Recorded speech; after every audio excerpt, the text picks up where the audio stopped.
Okay guys, so now in this video we're going to walk through and demonstrate the lion or supine lat pullover variation.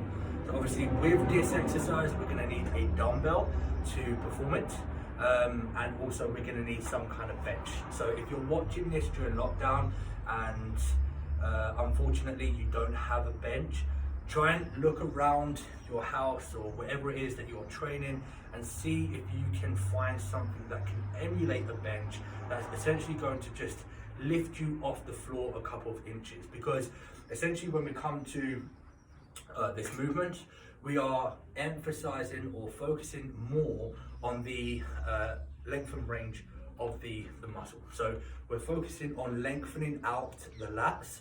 So with that said, we need to make sure that we have some kind of clearance, so we're not going to be hitting the floor, okay? Because if we have that floor, we're laying on the floor, that floor is going to be the limitation in terms of our range of motion through the eccentric range, okay? So I've got here my bench. All we're going to do is get ourselves into position. So we're lying on our back, facing the ceiling or facing the sky. And then we want to start in this position here. So the dumbbell is just directly over our heads. And then we're going to initiate through the eccentric range first of all. So the eccentric is going to be that direction. And that's going to be overloading the length and range of the lats. So coming back here, we're just allowing the dumbbell to overload that length and range. And then we're going to pause in that fully stretched position. And then as we transition through the concentric, our internal cue is going to be driving forward with our elbows.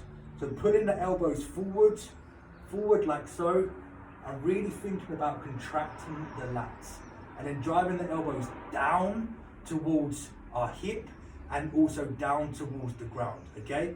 So as opposed to just coming back here and then just coming round like a pendulum, we're really thinking about pulling the elbows forward, pulling them forward, and then in this position, we're driving down towards the hip and also towards the floor at the same time.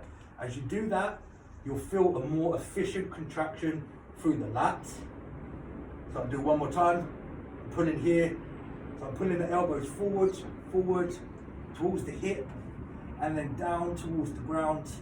And then when we transition back through the eccentric, we want to make sure that we have a really good control of that tempo, stretch out that lat, so to speak, pause, same again. And as you can see, all the way through, I'm going extremely slowly to make sure that I'm getting an efficient contraction and also overloading that stretch.